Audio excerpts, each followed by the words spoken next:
আমার বাবা সুদী ব্যাংক থেকে লোন নিয়ে উক্ত টাকা দিয়ে ব্যবসা করেন, এর জন্য কি পরিবারের সবাই গুনাহগার হবে? এর থেকে তওবা করার উপায় কি? আমার বাবা মা দুনিয়াতে নাই, আমরা 4 ভাই আলাদা থাকি, সবার টাকা দিয়ে এক নামে কোরবানি করা যাবে কিনা? কোরবানি আমাদের সমাজে অনেক সময় সামাজিক মর্যাদার প্রতিযোগিতায় পরিণত হয়। কোরবানির এই বিচ্যুতি কিভাবে রোধ করা যায়?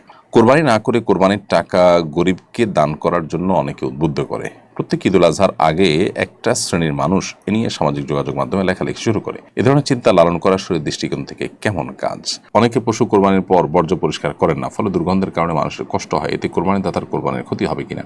চলুন তাহলে আমরা আর বিলম্ব না করে প্রশ্নোত্তরের আলোকিত ভুবনে প্রবেশ করি। মহসিন ইসলাম হৃদয় আপনি লিখেছেন, আমার বাবা সুদী ব্যাংক থেকে লোন নিয়ে উক্ত টাকা দিয়ে ব্যবসা করেন, এর জন্য কি পরিবারের সবাই গুনাহগার হবে? এর থেকে তওবা করার উপায় কি? সুদী ব্যাংক থেকে সুদভিত্তিক লোন নিয়ে ব্যবসা করলে তার সেই উপায় উপার্জনের উপরে যারা নির্ভরশীল তাদের কর্তব্য হলো, বিশেষ করে যাদের মধ্যে যারা প্রাপ্তবয়স্ক তাদের কর্তব্য হলো নিজ উদ্যোগে তারা উপার্জনের একটা পথ বের করবেন এবং সেটার উপর তারা নির্ভরশীল হবেন। আর যারা নাবালিক অপ্রাপ্তবয়স্ক বা মহিলা তাদের এখানে কোনো দায় থাকবে না, গুনাহ হবে উপার্জনকারীর। এরপরে এমডি শফিকুল ইসলাম আপনি লিখেছেন, আমার বাবা মা দুনিয়াতে নাই, আমরা 4 ভাই আলাদা থাকি, সবার টাকা দিয়ে এক নামে কোরবানি করা যাবে কিনা? ভাই শফিকুল ইসলাম, আপনার বাবা মার প্রতি রহম করুক, তারা দুনিয়াতে নাই আমরা জানলাম। আর আপনারা 4 ভাই যারা আলাদা থাকেন তারা সবাই টাকা দিয়ে একটা নামে কোরবানি করলে, সবাই টাকা দিয়ে একটা নামে কোরবানি করলে হবে না, যে কোনো একজন হবে যে আপনি সবার তরফ থেকে কোরবানি করবেন, এটা হতে পারে। অথবা সবাই টাকা দিয়ে এলেন একজনকে যে তুমি বাবার তরফ থেকে করো, মার তরফ থেকে করো, এরকম করে মালিক বানা দিলেন একজনকে। টাকাটা সবাই দিলেন কিন্তু মালিক বানা দিলেন একজনকে, তিনি সবার তরফ থেকে বাবা আমার তরফ থেকে কোরবানি করলেন, সেটা হতে পারে। কারণ যে কোনো একটা শেয়ারের একজন মালিক থাকতে হবে, একাধিক ব্যক্তি একটা শেয়ারের মালিক হতে পারেন না। কোরবানি আমাদের সমাজে অনেক সময় সামাজিক মর্যাদার প্রতিযোগিতায় পরিণত হয়। কোরবানির এই বিচ্যুতি কিভাবে রোধ করা যায়? এটার জন্য ব্যাপকভাবে কোরবানির যে আসল মহিমা, কোরবানির আসল যে উদ্দেশ্য, সেটা নিয়ে আলোচনা বাড়াতে হবে, এটার চর্চা বাড়াতে হবে। কোরবানি যে আসলে ত্যাগের কথা বলে, কোরবানি যে আসলে স্যাক্রিফাইসের কথা বলে, এখানে যে আল্লাহর উদ্দেশ্যে নিবেদনের কথা বলে, সেটা আলোচনা করতে হবে। আল্লাহ বলেছেন কোরবানি সম্পর্কে, ইন্নামা ইয়াতাকাব্বালুল্লাহু মিনাল মুত্তাকিন, আল্লাহ মুত্তাকিদের কোরবানি গ্রহণ করবেন, তাদের কোরবানি আল্লাহ রাব্বুল আলামিন অ্যাকসেপ্ট করবেন। সো কোরবানি যদি আল্লাহর জন্য না হয়, মুত্তাকি হিসেবে কোরবানি যদি করা না যায়, তাহলে সেটা আল্লাহর কাছে গ্রহণযোগ্য হবে না। এবং এই বিচ্যুতি রোধ করার জন্য ব্যাপকভাবে আমাদের পর্যালোচনা এটা সমাজে বাড়াতে হবে। এবং এ ধরনের কোরবানিকে নিয়ে আমরা দেখি যে পজিটিভ অনেক নিউজ করা হয় যে বড় গরু কোরবানি করেছে, এতগুলো বড় গরু কোরবানি করেছে, পলিটিক্যাল লিডাররা, তারপরে বিভিন্ন ব্যবসায়ীরা সামাজিক মর্যাদা বৃদ্ধি করবার জন্য তারা এটা প্রতিযোগিতা হিসাবে করে থাকেন। এগুলোর প্রসার সমাজের মধ্যে এই অসুস্থ প্রতিযোগিতাকে বাড়িয়ে দেয়।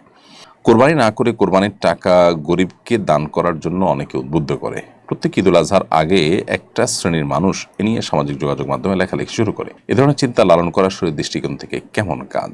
কোরবানি না করে কোরবানির টাকা দান করার কথা যারা বলেন তাদের কাছে আমাদের প্রশ্ন যে তারা যখন হোটেলে বসে অনেক টাকা, রেস্টুরেন্টে বসে অনেক টাকা খরচ করে তারা খাবার গ্রহণ করেন, আড্ডা মারেন, পার্টি করেন, দামি দামি বার্গার খান, অন্যান্য খাবার খান, তারা কি তখন এটা মনে করেন না যে বার্গারের টাকাটা তো আমি অন্য কাজে খরচ করতে পারি, আমি চাইলে তো এই জায়গাটাতে আমি হালকা পাতলা কিছু খেয়েও চলতে পারি, মানে দামি কোনো কিছু খাওয়া তো জরুরি না, এত দামি রেস্টুরেন্টে এসে একটু কম দামি রেস্টুরেন্টে গেলাম আর এই টাকাটা, অতিরিক্ত টাকাটা আমি দান করে দিলাম, এটা তারা করতে পারেন না। দেখুন, এই মানুষগুলো মানবতার ভেগধারী। আমরা বারবার বলে থাকি মানবতা এবং মানবাধিকার এটা এমন একটা মুখরোচক বিষয় যে এটার আড়ালে পশুত্বকে হার মানানো অমানবিক আচরণও আমাদের চোখে পড়ে না। সেগুলোকে ঢাকবার জন্য মূলত এই সমস্ত মুখরোচক স্লোগানগুলো দিয়ে থাকে এক শ্রেণীর মানুষ, সেটা দেশে, দেশের বাইরে, সব জায়গায় আছে।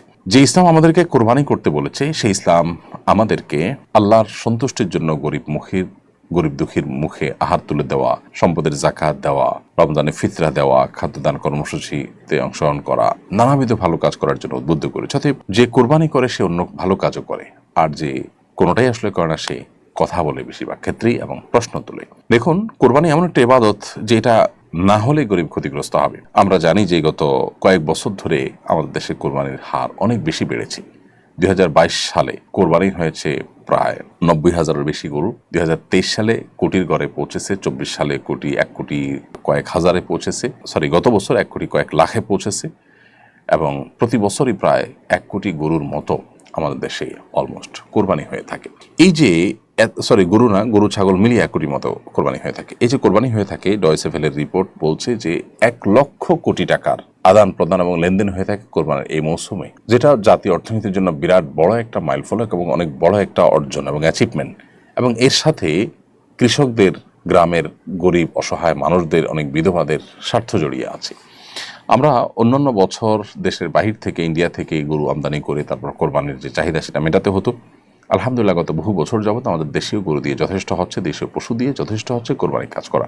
1 লক্ষ পশু মাত্র একদিনে জবে করতে হবে, তার জন্য হাজারো খামারি, কৃষক, চাষি তারা কিন্তু গরু ছাগল এগুলো লালন পালন করে, বড় করে, এরপরে সেগুলো বিক্রি করে তারা মুনাফা অর্জন করে। অর্থাৎ এই কোরবানিটা অনেক গরিবের স্বার্থকে রক্ষা করে। এরপর আসুন, আমিষের যে প্রয়োজন সেটি অনেক গরিব অসহায় মানুষেরা সারা বছর মেটাতে পারেন না। কোরবানি তাদের আমিষের ঘাটতি পূরণের বা আমিষের প্রয়োজন পূরণের অন্যতম সূত্র বা অন্যতম মাধ্যম। এর বাইরে কোরবানিকে ঘিরে আরো যত রকমের ব্যবসা বাণিজ্য হয়ে থাকে, খড়কুটো, তারপরে যা গরুর খাবার, খৈল, ভুসি, তারপরে চাটাই, কামারদের, সারা দেশে যত কামার আছে তাদের সবচেয়ে বেশি বিজনেসটা এই কোরবানির মৌসুমে হয়ে থাকে। দাও, ছুরি, বটি, ধামা, এগুলো ধার দেওয়া, তৈরি করা ইত্যাদি। এরপরে কাঠের গুঁড়ি তৈরি করে সেটাতে গোশত বানানো, কসাইদের ইনকাম, বহুবিধ শ্রেণী মানুষ, এমনকি আজকাল তরুণরা অনেকে বিভিন্ন এলাকাতে ছোট ছোট গরুর বিক্রি করার অনলাইন প্ল্যাটফর্ম, অফলাইন প্ল্যাটফর্ম বিভিন্নভাবে তারা তৈরি করে তারা বিজনেস করছে এবং তারাও উদ্যোক্তা হয়ে উঠছে। এটা যদি আরো সামনে আমরা বাড়াতে পারি তাহলে দেশের বাইরে আমরা রপ্তানি করতে পারবো। ইন্ডিয়া এবং ব্রাজিল, বহু দেশ, অস্ট্রেলিয়া, বহু দেশ তারা কিন্তু প্রচুর পরিমাণ গরুর গোশত বাইরে রপ্তানি করে। তারা কিন্তু বহু ছাগলের গোশত রপ্তানি করে, দুধ প্রচুর পরিমাণে হয়।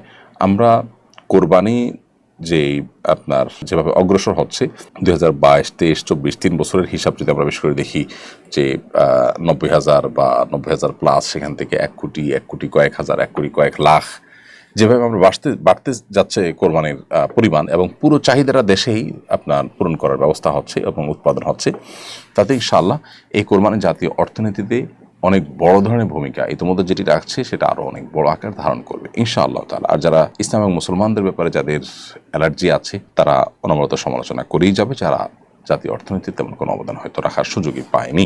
কোরবানিতে অনেকে পশু কোরবানির পর বর্জ্য পরিষ্কার করেন না, ফলে দুর্গন্ধের কারণে মানুষের কষ্ট হয়। এতে কোরবানিদাতার কোরবানির ক্ষতি হবে কিনা, এই জিনিসটা আজকাল অহরহ হয়। আমরা খুব বেশি সেলফিশ হয়ে যাই এবং অনেক বেশি দায়িত্বহীন হয়ে যাই কোরবানির ক্ষেত্রে আসলে সেটা মানে প্রকট আকারে ফুটে ওঠে। দেখা যায় যে কোরবানির পশুর আপনার বিষ্ঠা, গোবর, তারপরে তার পেশাব, এগুলো আশপাশটাকে গন্ধ করে ফেলে। একজন কোরবানির দাতা, তার দায়িত্ব হলো এগুলোকে পরিষ্কার করা, একটি গর্তে সেগুলোকে বা যথাস্থানে সেগুলোকে ফেলে দেওয়া, যাতে করে কারোর কষ্টের কারণ না হয়, কোনো পথচারী, প্রতিবেশী বা অন্য কারোর কোনো কষ্টের কারণ না হয়। কোরবানির পরে দেখা যায় যে কোরবানির নাড়ি ভুড়ি এগুলো পরিষ্কার করে রাস্তার আশেপাশে যে কোনো জায়গায় ঢেলে রাখা হয়, যেটা ফলশ্রুতিতে পথচারীদের কষ্ট হয়, মানুষের কষ্ট হয়, এটা যেন না হয়। যার যার দায়িত্বে তার কোরবানির পশুর সমস্ত আবর্জনা, সমস্ত বর্জ্য পরিষ্কার করতে হবে। এটা দায়িত্বশীলতার পরিচয়। যদি এটা না করেন তার কোরবানি কাগজে কলমে হয়ে যাবে, আইনত হয়ে যাবে, কিন্তু আল্লাহর কাছে গ্রহণযোগ্য হওয়া খুবই কঠিন।